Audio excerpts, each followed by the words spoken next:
Assalamualaikum warahmatullahi wabarakatuh. Perkenalkan, nama saya Avandi Agung Kurniawan dengan NIM 202000827. Jadi saya akan membacakan suatu kasus, yaitu perubahan media cetak ke media online membuat tantangan jurnalis cetak di era digitalisasi. Jadi seiring dengan perkembangan teknologi komunikasi dan informasi, kini banyak beredar media di masyarakat dan kebutuhan informasi masyarakat yang ingin mengetahui secara langsung perkembangan peristiwa secepatnya semakin meningkat. Dengan pesatnya perkembangan teknologi komunikasi, khususnya di dunia maya, media telah memberikan dampak dan pengaruh yang besar terhadap kehidupan masyarakat dari kalangan atas hingga menengah ke bawah. Media yang sangat ampuh dalam mengubah kehidupan masyarakat, terutama dalam hal mengubah sikap, watak, dan perilaku. Pesatnya perkembangan internet itu juga mendorong masyarakat untuk mengakses secara online media massa dengan mudahnya melalui handphone atau gadget. Maka dari itu media cetak, terutama para jurnalis yang masih menggunakan media cetak, jadi terancam bahaya, dan pembaca setia media cetak kemungkinan besar itu akan beralih ke media online.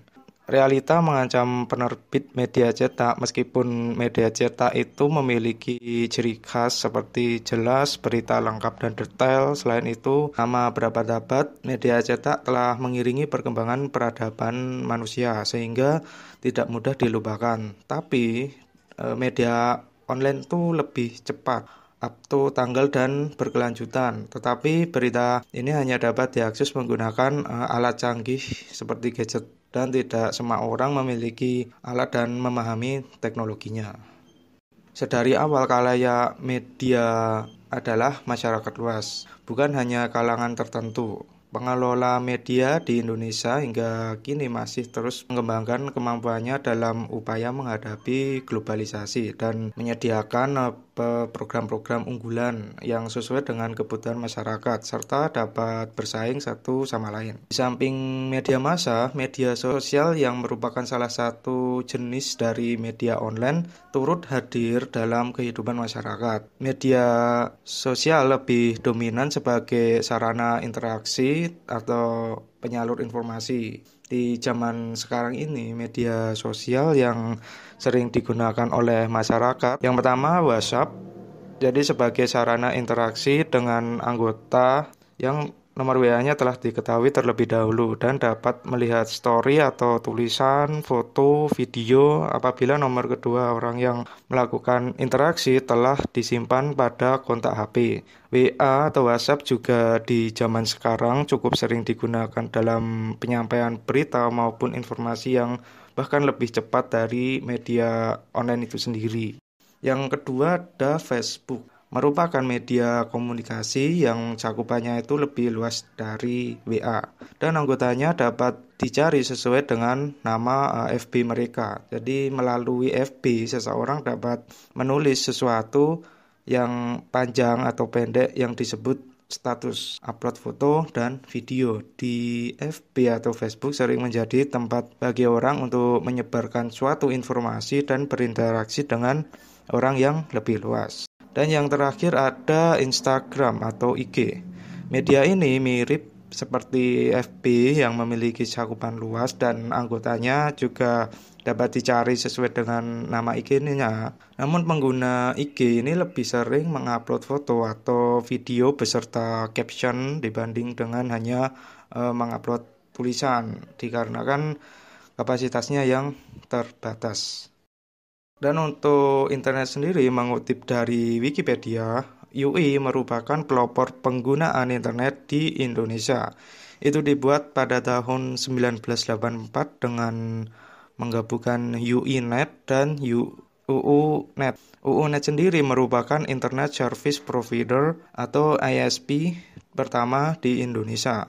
Sejak tahun 1992 hingga 1994, Paguyuban Network mulai mengembangkan internet di Indonesia. Pada saat inilah masyarakat umum itu mulai menggunakan atau terlibat dengan internet. Berdasarkan hal kita dapat mengetahui ternyata penyebab runtuhnya media cetak tersebut dikarenakan adanya terjangan internet.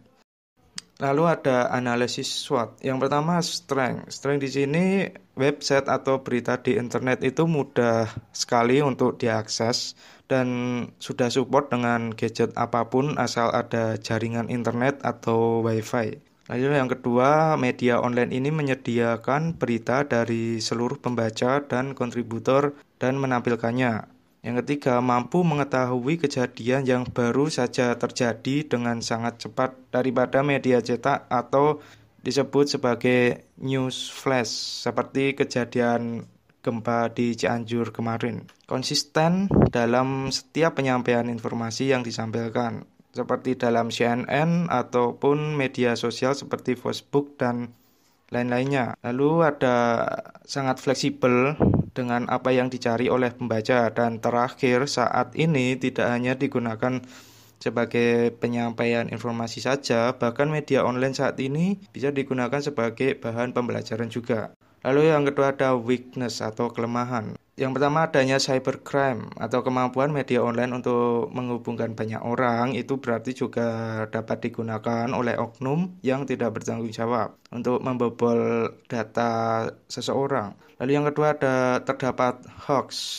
Semakin mudah kita membagikan informasi kepada orang lain, tentunya ada pihak-pihak yang tidak memastikan kebenaran informasi tersebut. Bahkan beberapa dari mereka itu secara sadar memang sengaja membagikan informasi yang salah untuk menciptakan kekacauan dan merusak citra seseorang maupun suatu organisasi.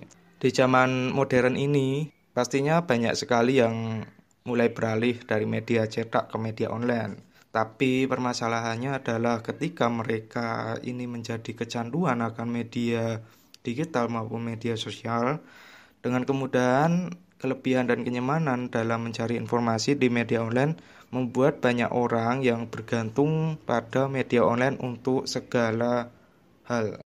Lalu ada opportunity atau kesempatan. Yang pertama, bisa melihat kondisi paling terbaru dari sebuah peristiwa yang sedang terjadi lebih cepat daripada media cetak, seperti yang sudah saya sampaikan di awal. Yang kedua, memberikan kesempatan bagi jurnalisme media cetak untuk menggunakan media digital atau melakukan perubahan sebagai media penyampaian berita yang baru.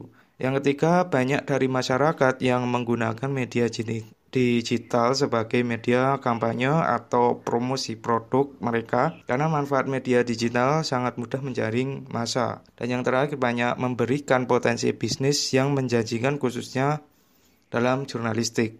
Dan terakhir adalah threat atau ancaman.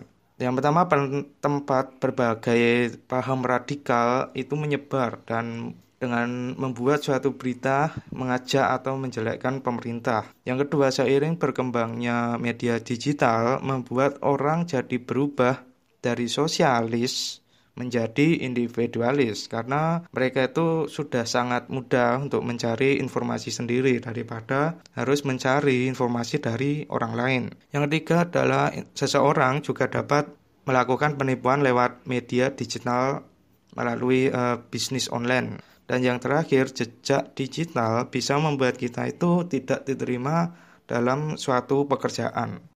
Jadi itu tadi pemaparan yang dapat saya sampaikan dari perubahan media cetak ke media online.